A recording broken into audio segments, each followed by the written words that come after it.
নমস্কাৰ মৰমৰ ছাত্ৰ ছাত্ৰীসকল, তোমালোক সকলোকে মোৰ চেনেলটোলৈ স্বাগতম জনাইছোঁ।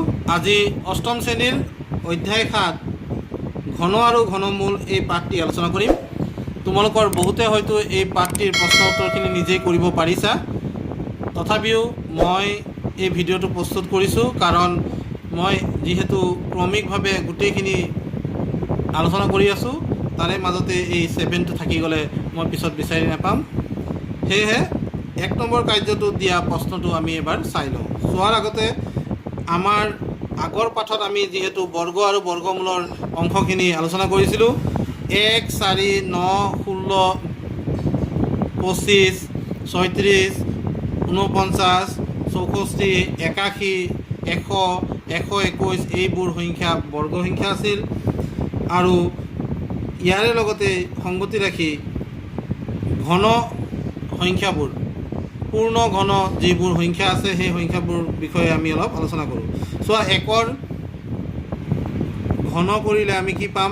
1 পূৰণ 1 পূৰণ 1 অৰ্থাৎ আমি 1 পাম। 2ৰ ঘন কৰিলে আমি পাম 2 পূৰণ 2 পূৰণ 2 সমান 8।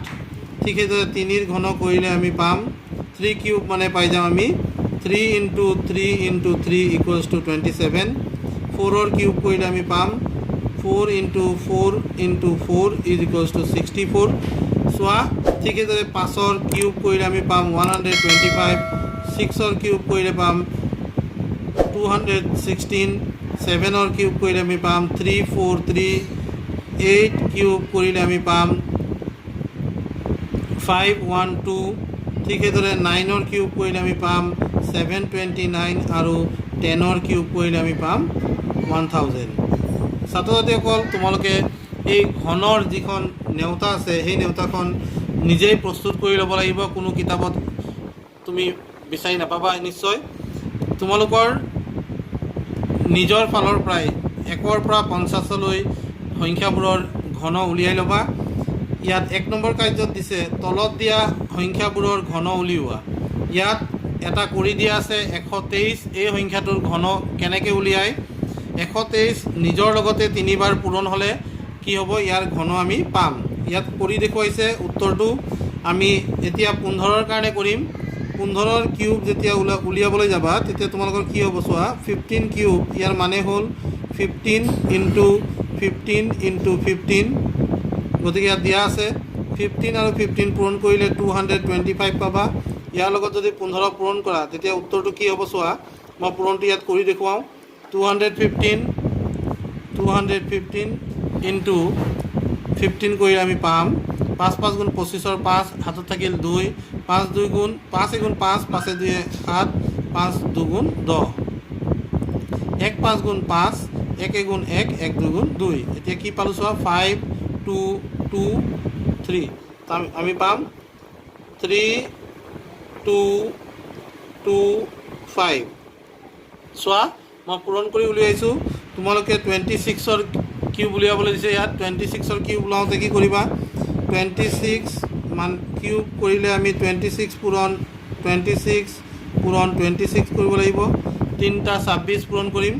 2টা 26ৰ পূৰণফল হ'ল 676।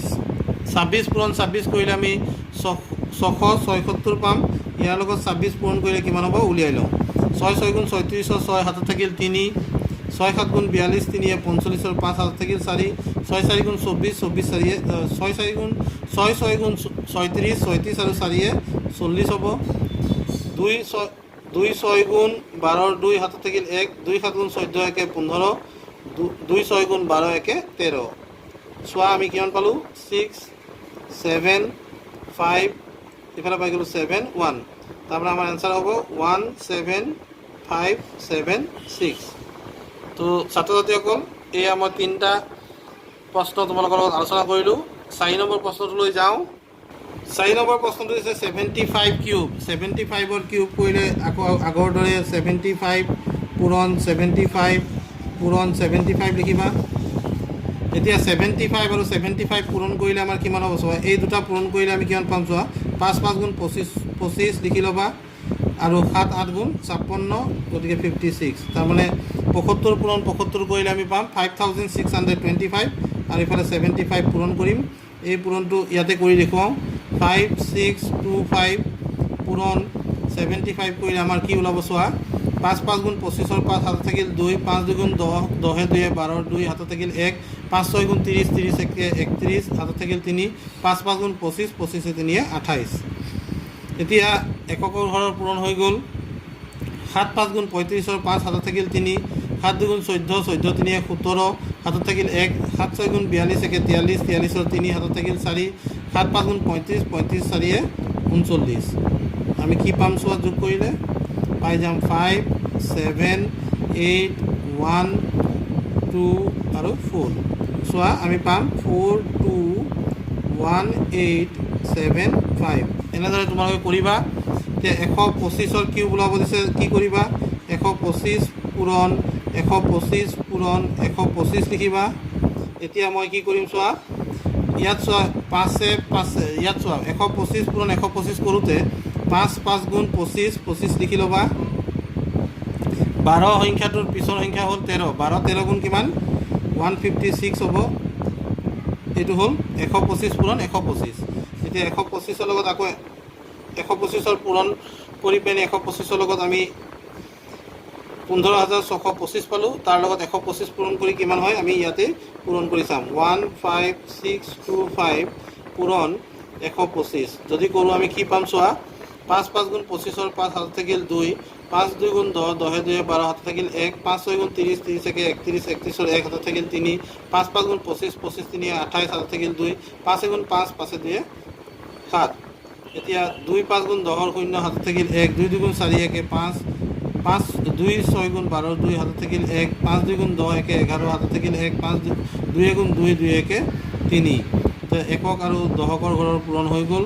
একেৰে পূৰণ কৰিম 1 5 গুণ 5 1 2 গুণ 2 1 6 গুণ 6 1 5 গুণ 5 1 গুণ 1 এতিয়া এনেকৈ পূৰণ কৰাৰ পিছত আমি কি পাম 5 2 11 তাহলে এইফালে পাই যাম 12 1 13 3 হাতত থাকিল 1 7 6 13 1 14 14 1 15 5 হাতত থাকিল 1 8 1 9 পাই গ'লোঁ 1 9 5 3 1 2 5 এইটো হৈ গ'ল আমাৰ উত্তৰ এতিয়া হৈ গ'ল 256ৰ কিউব এতিয়া 256ৰ কিউব কৰোঁতে 256 পূৰণ 256 পূৰণ 256 লিখি ল'বা লিখি লৈ এই দুটা পূৰণ কৰিবা চোৱা মোৰ ইয়াত ঠাই কম আছে তথাপিও মই এবাৰ কৰি চাবলৈ চেষ্টা কৰোঁ 256ৰ লগত পূৰণ কৰিম পূৰণ কৰিলে কি পাম 6 6 গুণ 36 6 হাতত থাকিল 3 6 5 গুণ 3 6 5 গুণ 30 30 3 33 3 হাতত থাকিল 3 6 2 গুণ 12 12 3 15 এককৰ ঘৰৰ পূৰণ হৈ গ'ল 5 6 গুণ 30 0 হাতত থাকিল 3 5 5 গুণ 25 25 3 28 হাতত থাকিল 2 5 2 গুণ 10 10 2 12 আহি গ'ল একক আৰু দশক শেষ হ'ল 2 6 গুণ 12 2 হাতত থাকিল 1 5 2 গুণ 10 10 1 11 হাতত থাকিল 1 2 2 গুণ 4 1 5 এতিয়া আমি যোগ কৰিলে কিমান পাম চোৱা 6ৰ লগত একো যোগ কৰিব নালাগে 6 পাই যাম তাৰপিছত 3ৰ লগত যোগ কৰিবলৈ এইফালে 3 পাম 5 3 2 8 10 10 5 15 15 5 হাতত থাকিল 1 2 1 1 2 2 2 4 5 5 আহি গ'ল আৰু এইফালে কি আছে 5 1 6 আছে এতিয়া আমি পূৰণ কৰিব লাগিব 256ক ইয়াৰ লগত যদি পূৰণ কৰোঁ কি হ'ব চোৱা ঠাইৰ অভাৱ 6 5 5 3 6 256ৰ লগত পূৰণ তোমালোকে কৰি পেলাই উত্তৰটো উলিয়াবা চোৱা ইয়াত কি উত্তৰ হ'ব তোমালোকে উলিয়াই ল'বা নিশ্চয় পাৰিবা চেষ্টা কৰিবা নিশ্চয় পাৰিব লাগিব তোমালোকে ক্লাছ 8ত পাইছা যেতিয়া এই পূৰণটো একেবাৰে সহজতে কৰি ল'ব পাৰিবা কাৰ্য নং 2ত যাওঁ মৌলিক উৎপাদকৰ পূৰণ ফলত প্ৰকাশ কৰি ঘনমূল নিৰ্ণয় কৰা এতিয়া ইয়াৰ ঘনমূল উলিয়াব দিছে আৰু ঘনমূলটো কিমান হ'ব ইয়াত চোৱা মৌলিক উৎপাদক উলিয়াইছে 27000ৰ মৌলিক উৎপাদক ওলাওঁতে প্ৰথমতে চোৱা আটাইতকৈ সৰু মৌলিক সংখ্যা 2ৰে হৰণ কৰিছে 2ৰে হৰণ কৰাৰ পিছত আকৌ 2ৰে হৰণ যায় গতিকে 2ৰে কৰিছে আকৌ 2ৰে হৰণ যায় তোমালোকে চোৱা হৰণটো বুজাৰ চেষ্টা কৰিবা 2ৰে 2ক গ'ল এবাৰ 2 এগুণ 2 2ৰে 7ক যাব 3 বাৰ 2 3 গুণ 6 7ৰ 6 গ'ল থাকিল 1 1টো যেতিয়া 0 লগ হ'ব তেতিয়া 10 হ'ব 2 5 গুণ 10 0ৰে 0ক যাব 2ৰে 0ক যাব 0 বাৰ 2ৰে 0ক যাব 0 বাৰ 2ৰে এনেকৈ হৰণ কৰিছে 2ৰে 1ত নাযায় মানে শূন্যবাৰ যায়, আগফালে শূন্যটো নিদিলেও হয়, গতিকে সেইকাৰণে দিয়া নাই। 2ৰে 13ক যাব 6 বাৰ, 2 6 গুণ 12, 13ৰ পৰা 12 গ'ল, থাকিল 1, 1 10 5 15, 2 7 গুণ 14, হাতত আকৌ 1 থাকিল, 1 10, 1 10ক 5 বাৰ যাব, 2 5 গুণ 10, একো নাই, 2ৰে 0ক যাব 0 বাৰ, আকৌ 2ৰে 6750ক গ'ল, 3375 বাৰ। এতিয়া এই সংখ্যাটো 3ৰে যায় নে নাযায় চাবৰ কাৰণে তোমালোকে কি কৰিবা, 3 3 6, 6 7 13, 6 7 13, 13 5 18, 18টো 3ৰ গুণিতক হয়, গতিকে 3ৰে কি কৰিবা, এই সংখ্যাটো হৰণ কৰিবা। 3ৰে 3ক যাব এবাৰ, 3ৰে 3ক যাব এবাৰ, 3ৰে 7ক যাব দুবাৰ, 1 থাকি যাব 3 5 বাৰ যাব 15ত, গতিকে 3ৰে আকৌ ইয়াক গৈ আছে, 3ৰে 11ত যাব 3 বাৰ, 3ৰে 12ত 3ৰে 11ত গ'ল 3 বাৰ, 3 3 গুণ 9, 11ৰ 9 গ'ল, থাকিল 2, 2 10 2 22, 3 7 গুণ 21, আকৌ 1 থাকিল 15, 3 5 গুণ 15। এইদৰে আমি কৰি যোৱাৰ পিছত আমি উৎপাদকবিলাক কি পাইছোঁ, 2 পাইছে 3টা, 3 পাইছে 3টা আৰু 5 পাইছে 3টা। এতেকে ঘনমূল বুলি কোৱাৰ লগে লগে এই চিনটোক কি বুলি কোৱা হৈছিলে, এইটোক কোৱা হৈছিলে বৰ্গমূল।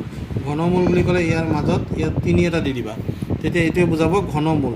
2700, ইয়াৰ ঘনমূল কি হ'ব চোৱা, আগতে বৰ্গমূল উলিয়াওঁতে 2টাৰ পৰা এটা আনি আছিলোঁ, ইয়াত কি হ'ব 3টাৰ পৰা এটা আনিম, ইয়াত 3টা আছে, গতিকে ইয়াৰ পৰা এটা আহিব, ইয়াত 5 3টা আছে, এটা আহিব। এতিয়া যদি পূৰণ কৰা কি হ'ব চোৱা, 2 5 গুণ 10, 10ৰ এটা শূন্য আহিব, 10ৰ লগত 3 পূৰণ কৰিলে কি হ'ব 30 হ'ব। এইটো হ'ব তোমালোকৰ উত্তৰ। ঠিক সেইদৰে ইয়াত চোৱা, এই সংখ্যাটো তোমালোকে কি পাইছা, ইয়াত কৰি দেখুওৱা হৈছে 30 বুলি, ইয়াত দেখুওৱা হৈছে, গতিকে ইয়াত লিখি দিলেও হ'ব। তোমালোকে 27000, ইয়াৰ মানে হ'ল 30। এতিয়া এইখিনি তোমালোকে পাই গ'লা। ইয়াৰ পৰৱৰ্তী অংশত যাওঁ, তোমালোকে এইখিনিলৈকে লিখিলেও হ'ব। এতিয়া 2 নম্বৰ প্ৰশ্ন দিছে 1331, ইয়াত দিছে 1331, ইয়াক তুমি কি কৰিবা, মৌলিক উৎপাদক বিশ্লেষণ কৰিবা। ইয়াক যদি আমি হৰণ কৰিবলৈ যাওঁ, মৌলিক সংখ্যা ই 2ৰে নাযায়, 3ৰে নাযায়, 5ৰে নাযায়, 7ৰে নাযায়, ই যাব 11ৰে। 11ৰে যাব, কিয় 11 গুণ 11, 2 থাকি গ'ল 23 হ'ল, 11 2 গুণ 22, আকৌ 1 থাকি গ'ল, 11 গুণ 11, আকৌ 121 কিহেৰে যাব, 11ৰে যাব, 11 গুণ 11, 12ৰ পৰা 11 গ'ল, থাকিল 1, 1 10 1 11, 11ত যাব 1 বাৰ, আকৌ 11ৰে 11 কেইবাৰ যাব, 1 বাৰ যাব। গতিকে তুমি কি পালা চোৱা, এতেকে তুমি পালা 1331, তাৰ মানে পালা 11 3টাৰ পূৰণ, 11 কিউব বুলি তোমালোকে ক'ব পাৰা। এতেকে ইয়াৰ যদি ঘনমূল উলিয়াওঁ, ঘনমূল উলিয়ালে কি হ'ব চোৱা, 1331ৰ ঘনমূল হ'ব 11, 3টা 11 পূৰণ আছিল, গতিকে এটা 11 হ'ব ইয়াৰ ঘনমূল। আমাৰ অংকটো হৈ গ'ল। এতিয়া নেক্সট প্ৰশ্নটো চাওঁ। ইয়াত দিছে 2744, ইয়াৰ বৰ্গমূল মৌলিক উৎপাদক বিশ্লেষণ কৰোঁ। 2744, এই সংখ্যাটোৰ মৌলিক উৎপাদক বিশ্লেষণ কৰিবলৈ 2ৰে ইয়াক কেইবাৰ যাব, 2 গুণ 2, 2ৰে 7ত যাব 3 বাৰ, 2 3 গুণ 6, 1 থাকি গ'ল, 1 10 4 14, 2 7 গুণ 14, 2 2 গুণ 4, আকৌ 2ৰে যাব, 2ৰে যাব চোৱা ইয়াক 6 বাৰ, 2 6 গুণ 12, 13ৰ পৰা 12 গ'ল, থাকিল 1, 1 10 7 17, 2 8 গুণ 16, আকৌ 1 থাকি গ'ল 12, 2 6 গুণ 12, আকৌ 2ৰে যাব, 2ৰে 6ত যাব 3 বাৰ, 2ৰে 8ত যাব 4 বাৰ, 2ৰে 6ত যাব 3 বাৰ। আকৌ এইটো চোৱা, এনে এটা সংখ্যা যিটো সংখ্যা 2ৰে নাযায়, কাৰণ একক স্থানত অযুগ্ম অংক আছে। 3ৰে যায় নাই চোৱা, 3 4 7, 7 3 10, 10টো 3 গুণিতক নহয়, 3ৰে নাযায়। 5ৰে নাযায়, কাৰণ একক স্থানত 0 বা 5 নাই। 7ৰে যাব, 7 4 গুণ 28, 6 থাকি গ'ল, 7 9 গুণ 63। এতিয়া এইটো যাব 7ৰে, 7 7 গুণ 49, আকৌ 7ৰে যাব এবাৰ। এতিয়া কি পালা চোৱা, এতেকে 2744, ইয়াৰ মানে হৈ গ'ল 2 কিউব পূৰণ 7 কিউব। এতেকে ইয়াৰ ঘনমূল উলিয়ালে কি পাবা, 2744, ইয়াৰ ঘনমূল পাই যাবা 3টা 2 আছিল, এটা 2 আহিব, 3টা 7 আছিল, এটা 7 আহিব, গতিকে 2 7 গুণ 14 হ'ব ইয়াৰ উত্তৰ। তো ছাত্ৰ ছাত্ৰীসকল, আশা কৰোঁ তোমালোকে এইটো পাৰিবা, কাৰণ তোমালোকৰ বৰ্গমূলৰ যিটো ধাৰণা সেইটো যদি ক্লিয়াৰ আছে, তেতিয়াহ'লে এইটো কৰোঁতে ইমান টান নহয়। ছাত্ৰ ছাত্ৰীসকল, এতিয়া চোৱা, তোমালোকক কৈছে 1 আৰু 1000ৰ ভিতৰত থকা পূৰ্ণ ঘন সংখ্যাবোৰ বাছি উলিওৱা। এতিয়া ইয়াত সংখ্যাবোৰ দিয়া আছে 1 8 27, তাৰপিছত কি হ'ব জানানে? তাৰপিছত 27 3ৰ কিউব হৈ গ'ল 64 আহিব। তাৰপিছত আহিব 4ৰ কিউব আহি গ'ল 64, 5ৰ কিউব আহিব 125, 6ৰ কিউব আহিব 216, 7ৰ কিউব আহিব 343, 8ৰ কিউব আহিব 512, 9ৰ কিউব আহিব 729 আৰু 10ৰ কিউব হয় 1000। গতিকে ইমানটো হ'ব তোমাৰ উত্তৰ। এইকেইটা ভিতৰত বুলি কোৱাৰ কাৰণে মই 1000টো লিখা নাই। এতিয়া বি নম্বৰ প্ৰশ্নটোত যোৱা, তলৰ সংখ্যাবোৰৰ ঘনমূল নিৰ্ণয় কৰা। এই সংখ্যাটো তোমালোকে দেখিছানে? এই সংখ্যাটোৰ ঘনমূল তোমালোকে নাপাবা, কাৰণ চোৱা ইয়াৰ যদি মই উৎপাদক বিশ্লেষণ কৰোঁ তেতিয়া কি হ'ব? মই 2ৰে 1 যাব, 2 4 গুণ 8, 1 থাকি যাব, 1 10 5, 1 10ত যাব 2 5 গুণ 10, 0 0 বাৰ 0 0 বাৰ। আকৌ 2ৰে যাব ইয়াক, 2 2 গুণ 4, 2ৰে 15ত যাব, 2ৰে 5ত যাব দুবাৰ, 2 2 গুণ 4, 1 থাকি যাব 2 5 গুণ 10, 0 আহি গ'ল। 2ৰে 2ত যাব এবাৰ, 2ৰে 2ত যাব এবাৰ, 2ৰে 5ত যাব দুবাৰ, 2 2 গুণ 4 হ'ল নহয়, 5ৰ পৰা 4 গ'ল থাকিব 1, 2 5 গুণ 10। এতিয়া এইটো চোৱা, এইটো 3ৰে যাব, 3ৰে 1 যাব, 3 3 গুণ 9 থাকিল কিমান? 2 2 10 2 22, 2 3 7 গুণ 21, 1 থাকি যাব 3 5 গুণ 15। এতিয়া এইটো 3ৰে যাবনে? 3ৰে আকৌ যাব, 3ৰে 1 যাব এবাৰ, 3ৰে 1 যাব দুবাৰ, 3ৰে 1 যাব 5 বাৰ। এতিয়া তুমি কি পাবা চোৱা, 5ৰে যাব ইয়াক দুবাৰ, 5ৰে 1 যাব 5 বাৰ, 5ৰে 1 যাব 5 বাৰ, গতিকে 5ৰে 1 যাব এবাৰ। এতেকে তুমি কি পালা চোৱা, 9000 ইকুৱেলছ টু কি হ'ব চোৱা, 2 পাই গ'লা 3টা, 3 পালা 2টা আৰু 5 পালা 3টা। যিহেতু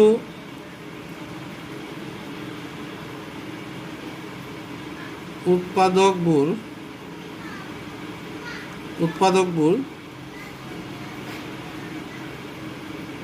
3টাৰ গোটত নাই, গতিকে 9000 পূৰ্ণ ঘন নহয়। এতিয়া চোৱা, 3টাৰ গোট বুজি পাইছানে তোমালোকে? 3টা 3টাকৈ থকা, 6টা 3টাকৈ থকা বা 6টা থকা 9টা থকা এনেকুৱা হ'লে হ'ব। কিন্তু ইয়াত কি আছে? 2টা আছে, 5 3টা আছে, 2 3টা আছে, কিন্তু 3টো 3টা নাই। সেইকাৰণে ই পূৰ্ণ ঘন নহয়। পূৰ্ণ ঘন নহ'লে আমি ইয়াৰ ঘন মূলো উলিয়াব নোৱাৰিম। এতিয়া তাৰপিছত 2 নম্বৰ প্ৰশ্নটো ঠিক সেইদৰে তোমালোকে মৌলিক উৎপাদক বিশ্লেষণ কৰিবা। মই কৰি দেখুৱাইছোঁ। 3375, ইয়াৰ যদি মৌলিক উৎপাদক বিশ্লেষণ কৰোঁ কি হ'ব চোৱা, ইয়াক প্ৰথমতে 3ৰে জানি নাই চাওঁ, 3 3 6 6 7 13, 13 3ৰে যাব, 3ৰে 1 যাব, 3 গুণ 3, 3 গুণ 3, 3 2 গুণ 6, 3 5 গুণ 15, 3ৰে যাব 3 3 গুণ 9, 3 গুণ 9 হ'লে এইটো 7 বাৰ যাব, 3ৰে 1 যাব কেইবাৰ? 3 5 গুণ 15। এতিয়া 3ৰে যাব ইয়াক, 3ৰে 1 যাব, 3 একবাৰ, 3 দুবাৰ, 1 যাব 5 বাৰ। এতিয়া ই যাব 5ৰে 25 বাৰ, 5ৰে 5 বাৰ, আৰু এইটো যাব 5ৰে এবাৰ। এতিয়া তোমালোকে চোৱা, ইয়াৰ মৌলিক উৎপাদক বিশ্লেষণ কৰি মই পালোঁ 3375। ইয়াৰ মৌলিক উৎপাদক বিশ্লেষণত মই 3ৰ ঘাত পালোঁ 3, 3টা 3ৰ পূৰণ পালোঁ, 5 3টা পূৰণ পালোঁ। এতেকে ঘনমূল কি ওলাম? ঘনমূল ওলাব ইয়াৰ, কাৰণ 3ৰ গোটত আছে। 3375 ইকুৱেলছ টু কি হ'ব? 3টা 3 আছিল, এটা 3 আহিব, 3টা 5 আছিল, এটা 5 আহিব, 3 5 গুণ 15। এইটো হ'ব ইয়াৰ উত্তৰ। ঠিক সেইদৰে এইটো অংক তোমালোকে নিজেই কৰিবা পাৰিবা, এনেকৈ মৌলিক উৎপাদক বিশ্লেষণ কৰি মই কৰাৰ দৰে। 3টাৰ গোটত যদি থাকে তেতিয়া ঘনমূল তোমালোকে পাই যাবা, আৰু যদি 3ৰ গোটত নাথাকে তেতিয়াহ'লে গোটত নাথাকিলে তোমালোকে মই লিখা নিচিনাকৈ লিখি দিবা যে পূৰ্ণ ঘন নহয়।